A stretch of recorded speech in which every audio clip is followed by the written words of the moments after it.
So today it's the 22nd of January and it's just 3 days before Tet.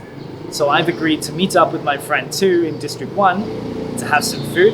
And she's going to tell me what she and her family will normally cook around Tet, what they'll eat, and what other traditions that they'll take part in. So enough talking, let's go.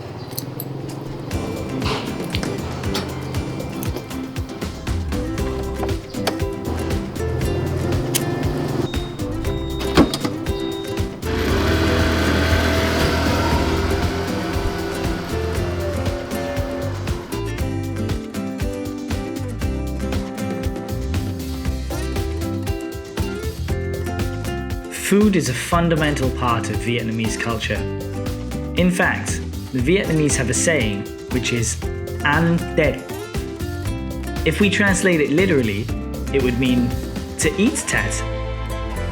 But what it actually means is to celebrate Tet, which reflects just how core a value food is in Vietnam.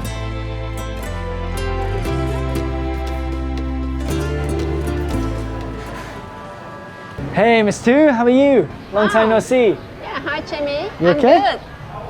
Take a seat, please. Thank you. How about you? I'm really good, thank you. Really good. Good to hear that. You ordered already? Yes, I have Coke. You? Maybe I'll order a café denda, iced coffee. You still like coffee? Yeah, like it's the morning. I need one to survive. Okay, go for it. So, Tu, I'm meeting you here this morning because I really want to learn more about Tet. So, can you tell me what you and your family normally do at this time? Let me see. Normally, I go back to my hometown in Tết holiday after whole year working, and that's specific time for gathering and see each other, all members in family, and we clean the house and prepare some mứt Tết or food, local food, special food for New Year. Yeah, it's the time to end the year and welcome New Year. Yeah. So this is like the only time of year you really get to go back to your hometown. Yeah, normally like that, or sometimes just when have events there. Vietnamese working schedule's that busy. Yeah, and special is that we come back, all members come back. So why is it so important for everyone this holiday then?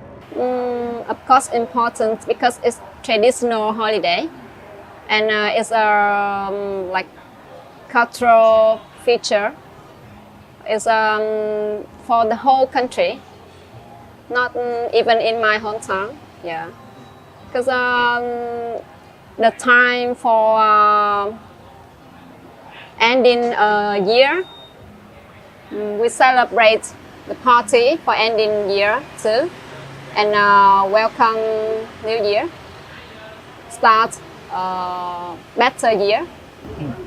Okay, so let's talk about food. We're here today to eat some food. Yeah, you said that you're going to show me some Tet food.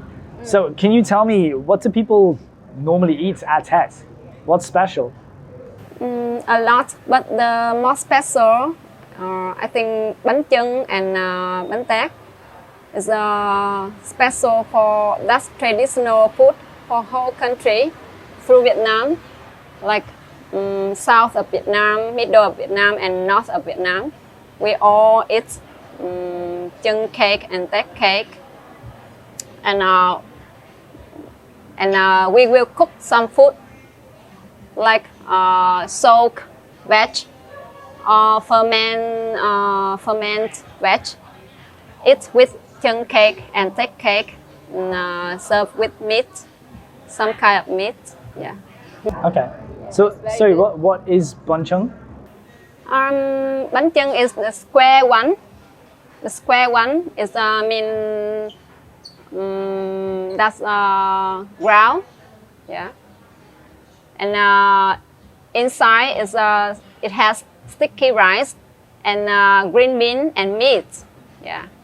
And you wrap it with string, yeah, and banana leaves. Okay. And cook it like 8 hours through night to Wow, that is a welcome, long yeah, time. to welcome Tết, the Yeah. first day of Tết. Yeah. Do you cook that with your family? Of course, we gather, we cook and we joke and we sing. 8 hours. We eat, yeah, 8 hours, but just gathering to make it, and then we will like give the mission to some people, adult or children. It's okay. must We taste stay up amazing. late, yeah, and we surround the pot of chung cake and Tết cake and the fire in the garden. Yeah, it's very cool, like camping. Yeah. Yeah. Oh, that sounds awesome. I Yeah. hope I get to see that one day. Yeah, sure. You mentioned that you also make muttet with your family. What's that? We also make some kind of mứt Tết, like cơm quật, jam. Ah, jam. Yeah, jam. Cơm quật, jam, or mandarin jam, or tamarind. Yeah, many kind. Carrots, a lot. It tastes good. To prepare some different types of mứt Tết, and we display them on the plates to invite the guests when they visit your house. Also, like that sounds really good. Yeah. I mean, we're just about to have some pho now, so maybe I don't want bunchung immediately. That sounds like a lot. Where can we get some muttet? No, I will show you a special way to have it by cooking. Oh, you want to cook it? Yeah. Awesome. Yeah, let's do that. Yeah. More interesting to make it at Yeah. home. Yeah. So what should we make? Maybe we will make kumquat juice, and it's easy jam to make. Is carrot. We can make both. Okay, that sounds really good. Let's do that. Yeah. Okay, so let's eat and let's go find a kitchen. Yeah, sure.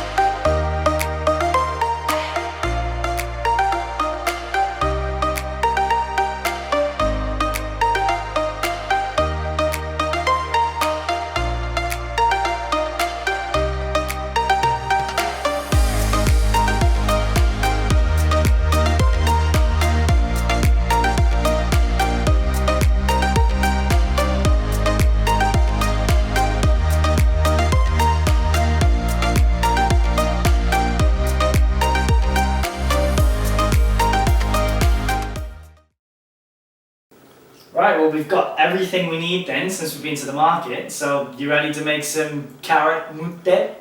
Yes, of course. Alright, well let's get stuck in and get cracking then, is it? Yeah. Awesome. In order to make the jam, here's what we're going to need. About 1 kilogram of carrots, 320 grams of sugar, some limestone, ice, and obviously some water. Right, so what are we going to do first then? You need to prepare some carrots and chop it up. What do you mean you? You, not me. You should do it. You the one you want to learn, right? Fine, right, okay, well then, watch this.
So the carrots are going to be in the fridge now for quite a few hours. So in the meantime, let's talk about muttet. So tell me something I don't know about it. Many things you don't know. Sure. That's traditional. Our traditional. There are many types of muttet, like 100 types. We usually make it on holiday, especially Tết, because Tết is big holiday for us. We gather and make Tết. Before Tết, few days, we usually make some favorite or some like flavor we like carrots, kumquat, coconut, and ginger. Yeah. Ginger is actually is very good. Is that your favorite? Yeah. It can like help you to treat your coughing, your sore throat, keep warm. Yeah, it's good. I remember I usually make with my sister. Those days we peel the ginger and dry it under the sunlight, and soak it in the maybe salty water, and those many steps. It's complicated. But, sounds it, yeah. Yeah, but we were happy. Yeah. Really happy to sit down and wait for it and stir it and talk, chat. Yeah, it's nice memories. Do you still do it now? Yes, but with not my sister, with other people or just by myself. Yeah, okay. To keep tradition. Yeah. And we usually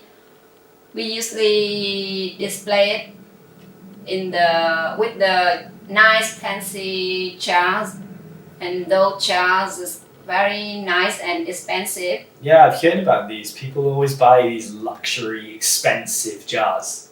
Yeah. Why do they spend so much money in something that's just going to hold jam once a year?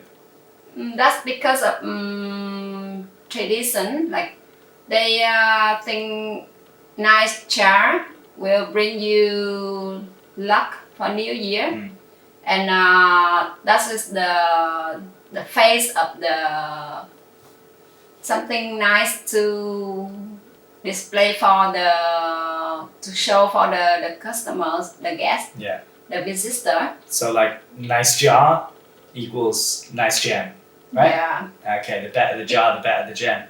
And you know the process of making jar is very hard and complicated.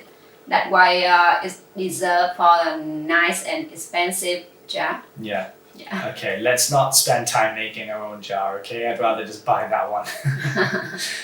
It depends. Sometimes like poor family can just simply like display the jar, the muktet on the plate, just that. Or some richer just buy expensive jar. Yeah. Yeah. I hope that one day I can repay the favor and, cook you some British food. Really? Yeah. Oh, sounds nice. Yeah. But what will you cook? How does burger and chips sound? Don't like? Alright, let's see if these are ready then.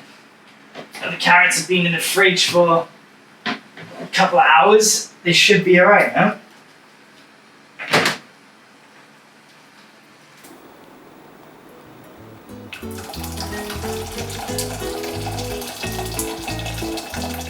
After taking them out of the fridge, the carrots are put in boiling hot sugary water for just a couple of minutes before being immediately transferred to a pot of ice water. The sugar-coated carrots are then once again put in the fridge for a few hours to soak in the sugary mixture.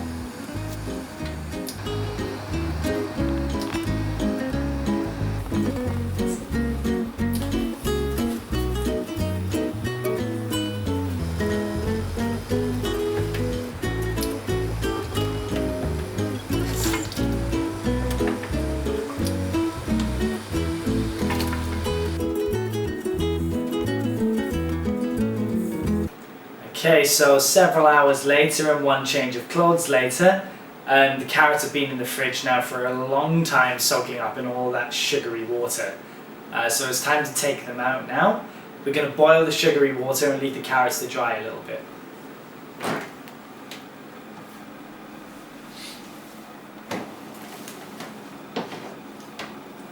Yeah, looking good.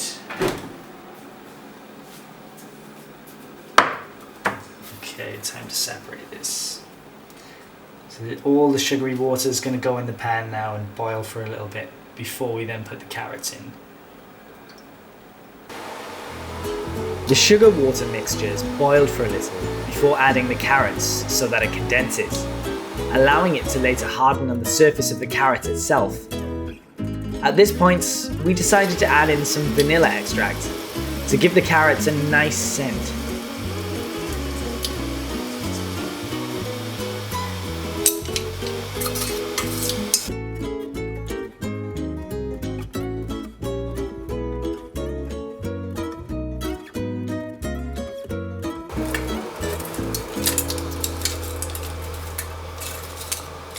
To be honest, I think these look done. No? What do you think? Look good? Time to turn it off? Yeah, really good. Alright, let's give it a try then. Nice color. Keeping with tradition, I couldn't make the jam without having a special place to put it. So I got a nice jar and I put it on display on the dining table.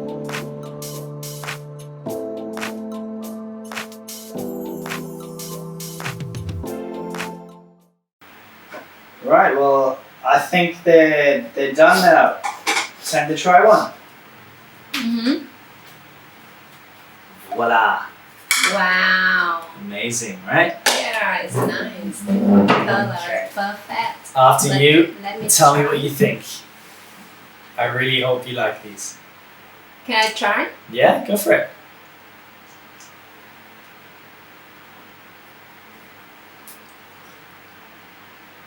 So, good taste? Yes. It's tasty. Good color. Why do I feel a butt coming? But it's not nice like I made. But it's good for the first time. Yeah, You know what? honestly. Very good for the first time you made No, it. hey, no more for you. No more for you. No more for you. No, this is mine. I want one. Oh, okay.